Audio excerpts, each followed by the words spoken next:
On waking up. Spirituality means waking up. Most people, even though they don't know it, are asleep. They're born asleep. They live asleep. They marry in their sleep. They breed children in their sleep. They die in their sleep without ever waking up. They never understand the loveliness and the beauty of this thing that we call human existence. You know, all mystics, Catholic, Christian, non-Christian, no matter what their theology, no matter what their religion, are unanimous on one thing, that all is well. All is well. Though everything is a mess, all is well. Strange paradox, to be sure, but tragically, most people never get to see that all is well because they are asleep. They are having a nightmare. Last year on Spanish television, I heard a story about this gentleman who knocks on his son's door. Jamie, he says, wake up. Jamie answers, I don't want to get up, Papa. The father shouts, get up, you have to go to school. Jamie says, I don't want to go to school. Why not? Asks the father. 3 reasons, says Jamie. First, because it's so dull. Second, the kids tease me. And third, I hate school. And the father says, well, I'm going to have to give you 3 reasons why you must go to school. First, because it is your duty. Second, because you are 45 years old. And third, because you are the headmaster. Wake up! Wake up! You've grown up. You're too big to be asleep. Wake up! Stop playing with your toys. Most people tell you that they want to get out of kindergarten, but don't believe them. Don't believe them. All they want you to do is mend their broken toys. Give me back my wife. Give me back my job. Give me back my money. Give me back my reputation, my success. This is what they want. They want their toys replaced. That's all. Even the best psychologist will tell you that people don't really want to be cured. What they want is relief. A cure is painful. Waking up is unpleasant, you know. You are nice and comfortable in bed. It's irritating to be woken up. That's the reason the wise guru will not attempt to wake people up. I hope I'm going to be wise here and make no attempt whatsoever to wake you up if you are asleep. It is really none of my business, even though I say to you at times, wake up. My business is to do my thing, to dance my dance. If you profit from it, fine. If you don't, too bad. As the Arabs say, the nature of rain is the same, but it makes thorns grow in the marshes and flowers in the garden. Do you think I am going to help anybody? No. Oh, no, no, no, no, no.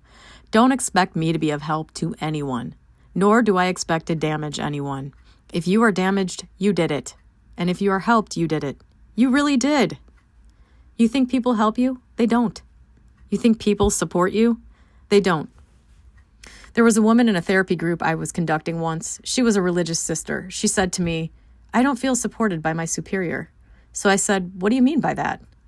And she said, well, my superior, the provincial superior, never shows up at the novitiate where I am in charge. Never. She never says a word of appreciation. I said to her, all right, let's do a little role playing. Pretend I know your provincial superior. In fact, pretend I know exactly what she thinks about you. So I say to you, acting the part of provincial superior, you know, Mary, the reason I don't come to that place you're in is because it is the one place in the province that is trouble-free. No problems. I know you're in charge, so all is well. How do you feel now? She said, I feel great. Then I said to her, all right, would you mind leaving the room for a minute or two? This is part of the exercise. So she did. While she was away, I said to the others in the therapy group, I am still the provincial superior, okay? Mary out there is the worst novice director I have ever had in the whole history of the province. In fact, the reason I didn't go to the novitiate is because I can't bear to see what she's up to. It's simply awful. But if I tell her the truth, it's only going to make those novices suffer all the more. We are getting somebody to take her place in a year or two. We're training someone. In the meantime, I thought I would say those nice things to her to keep her going. What do you think of that? They answered, well, it was really the only thing you could do under the circumstances. Then I brought Mary back into the group and asked her if she still felt great. Oh, yes, she said. Poor Mary. She thought she was being supported when she wasn't. The point is, most of what we feel and think we conjure up for ourselves in our heads, including this business of being helped by people. Do you think you help people because you are in love with them? Well, I've got news for you. You are never in love with anyone. You're only in love with your prejudiced and hopeful idea of that person.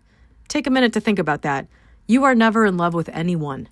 You're in love with your prejudiced idea of that person. Isn't that how you fall out of love? Your idea changes, doesn't it? How could you let me down when I trusted you so much, you say to someone. Did you really trust them? You never trusted anyone. Come off it.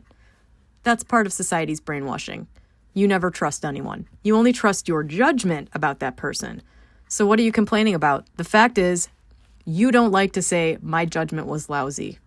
That's not very flattering to you, is it? So you prefer to say, how could you have let me down? So there it is. People don't really want to grow up. People don't really want to change. People don't really want to be happy. As someone so wisely said to me, don't try to make them happy. You'll only get in trouble. Don't try to teach a pig to sing. It wastes your time and it irritates the pig. Like the businessman who goes into a bar, sits down, and sees this fellow with a banana in his ear. A banana in his ear. And he thinks, I wonder if I should mention that to him. No, it's none of my business.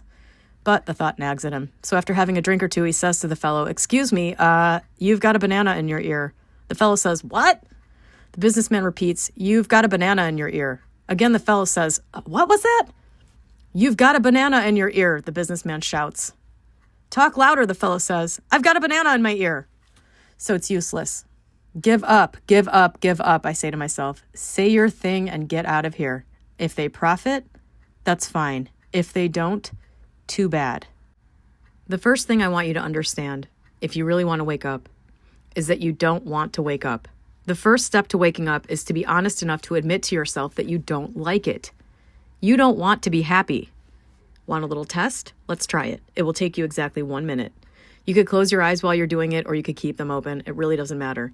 Think of someone you love very much, someone you're close to, someone who is precious to you, and say to that person in your mind, I'd rather have happiness than have you.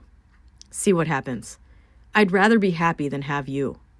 If I had a choice, no question about it, I'd choose happiness. How many of you felt selfish when you said this? Many, it seems. See how we've been brainwashed? See how we've been brainwashed into thinking, how could I be so selfish? But look at who's being selfish. Imagine somebody saying to you, how could you be so selfish that you'd choose happiness over me? Would you not feel like responding, pardon me, but how could you be so selfish that you would demand I choose you above my own happiness?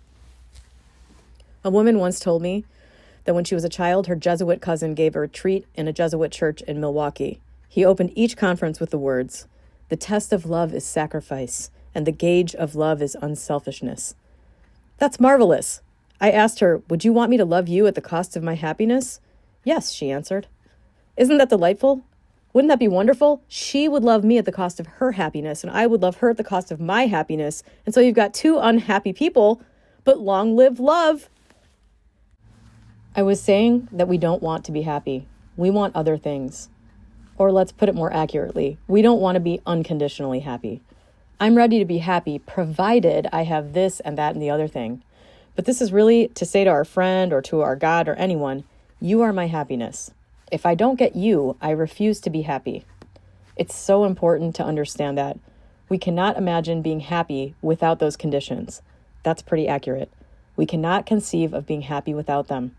We've been taught to place our happiness in them. So that's the first thing we need to do if we want to come awake, which is the same thing as saying, if we want to love, if we want freedom, if we want joy and peace and spirituality. In that sense, spirituality is the most practical thing in the whole wide world. I challenge anyone to think of anything more practical than spirituality as I have defined it. Not piety, not devotion, not religion, not worship, but spirituality, waking up. Waking up. Look at the heartache everywhere. Look at the loneliness. Look at the fear, the confusion, the conflict in the hearts of people, inner conflict, outer conflict. Suppose somebody gave you a way of getting rid of all that. Suppose somebody gave you a way to stop that tremendous drainage of energy, of health, of emotion that comes from these conflicts and confusion. Would you want that? Suppose somebody showed us a way whereby we would truly love one another and be at peace, be at love. Can you think of anything more practical than that? But instead, you have people thinking that big business is more practical, that politics is more practical, that science is more practical. What's the earthly use of putting a man on the moon when we cannot live on the earth? Is psychology more practical than spirituality? Nothing is more practical than spirituality. What can the poor psychologist do? He can only relieve the pressure.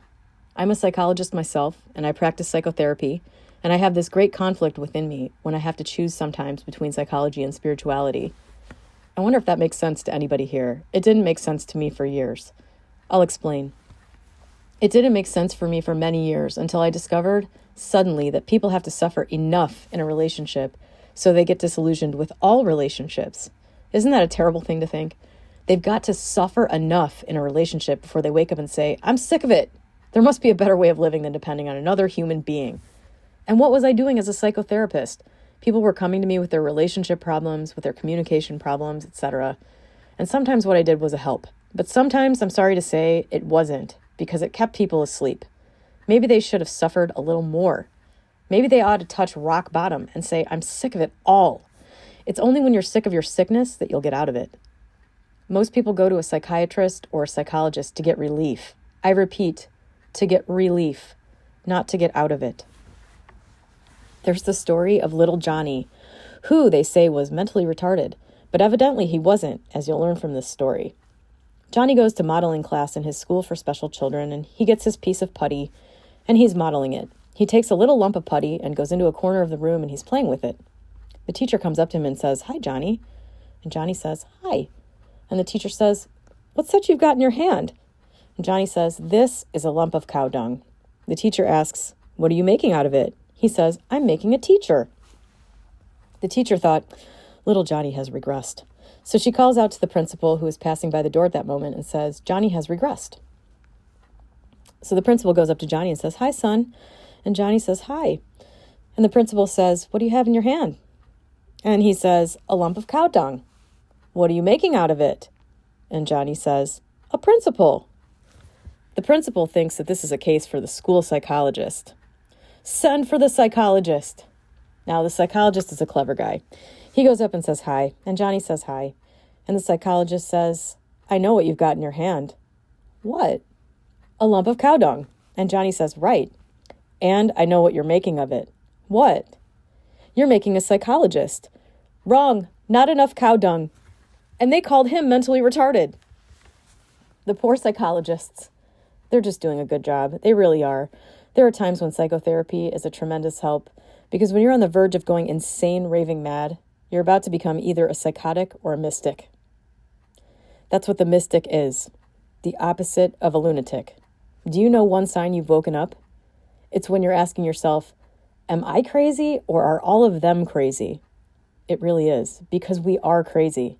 The whole world is crazy, certifiable lunatics.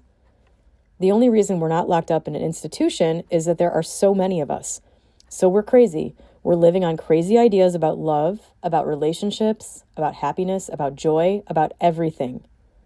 We're crazy to the point, I've come to believe, that if everybody agrees on something, you can be sure it's wrong. Every new idea, every great idea, when it first began, was in a minority of one. That man called Jesus Christ, minority of one. Everybody was saying something different from what he was saying. The Buddha, minority of one. Everybody was saying something different from what he was saying. I think it was Bertrand Russell who said, every great idea starts out as a blasphemy. That's well and accurately put. You're going to hear lots of blasphemies during these days. He hath blasphemed. Because people are crazy. They're lunatics. And the sooner you see this, the better for your mental and spiritual health. Don't trust them. Don't trust your best friends. Get disillusioned with your best friends. They're very clever, as you are in your dealings with everybody else, though you probably don't know it. You're so wily and subtle and clever. You're putting on a great act. I'm not being very complimentary here, am I? But I repeat, you want to wake up. You're putting on a great act, and you don't even know it. You think you're being so loving. Ha! Whom are you loving? Even your self-sacrifice gives you a good feeling, doesn't it? I'm sacrificing myself. I'm living up to my ideal. But you're getting something out of it, aren't you? You're always getting something out of everything you do until you wake up. So there it is. Step 1. Realize that you don't want to wake up. It's pretty difficult to wake up when you've been hypnotized into thinking that a scrap of old newspaper is a check for $1 million. How difficult it is to tear yourself away from that scrap of old newspaper. This was a reading from Awareness by Anthony DeMello. This is a transcript of some of the talks that he gave during a retreat in the 70s. And this book is amazing. One of the books I'm very happy to have stumbled upon 25 years ago. And you should really purchase a copy of this book if you got anything out of this little reading, because I think technically this was a lot of reading from a book that is not in the public domain, but I figure anything that gets anybody in the realm of this material is worth it. And I don't think the people who published this book would mind me reading it, as long as you go and purchase a copy of it from Amazon if you are getting something out of it.